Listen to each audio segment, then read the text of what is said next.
ఉమ్మడి ఆదిలాబాద్ జిల్లాలో శ్రీరామనవమి వేడుకలు ఘనంగా జరుగుతున్నాయి. సీతారాముల కళ్యాణ మహోత్సవం చూసేందుకు భక్తులు పెద్ద సంఖ్యలో తరలివచ్చారు.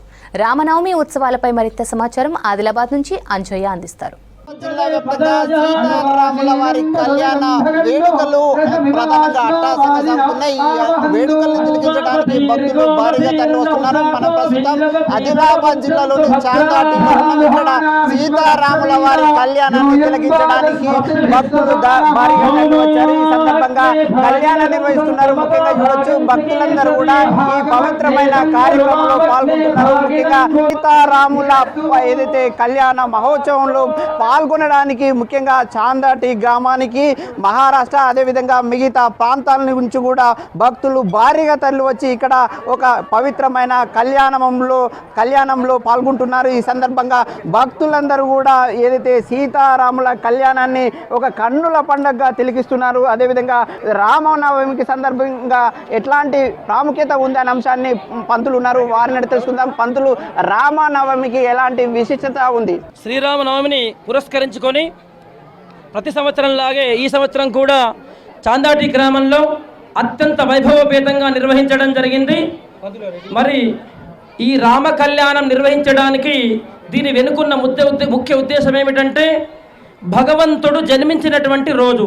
దశావతారాలలో ఎంతో కోమలమైనటువంటిది, పవిత్రమైనటువంటిది అవతారం ఏమిటంటే రామావతారం. రాముల వారు పితృవాక్ పరిపాలకుడు, అలాగే ఆడిన మాటను జవదాటినటువంటి మహాపురుషుడు, ఏకపత్ని వ్రతుడు, భ్రాతృ ప్రేమకుడు.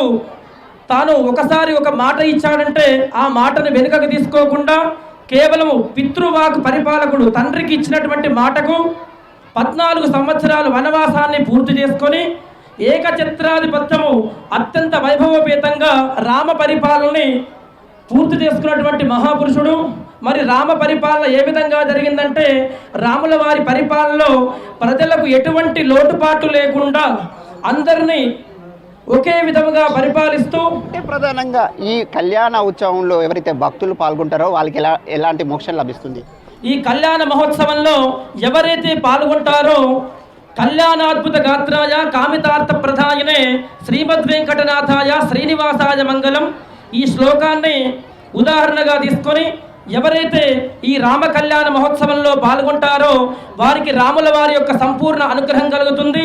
ఇది స్వామివారు చెప్తున్న మాట. ముఖ్యంగా పవిత్రమైన సీతారాముల వారి కళ్యాణంలో పాల్గొంటే భక్తులకు కూడా మోక్షం లభిస్తుందని చెప్తున్నారు. మనం చూడొచ్చు, సీతారాముల వారి కళ్యాణ మహోత్సవంలో పాల్గొనడం ఎంతో ఆనందంగా ఉంది. అదేవిధంగా స్వామివారి అనుగ్రహం లభిస్తుందని భక్తులందరూ కూడా సంతోషం వ్యక్తం చేస్తున్నారు.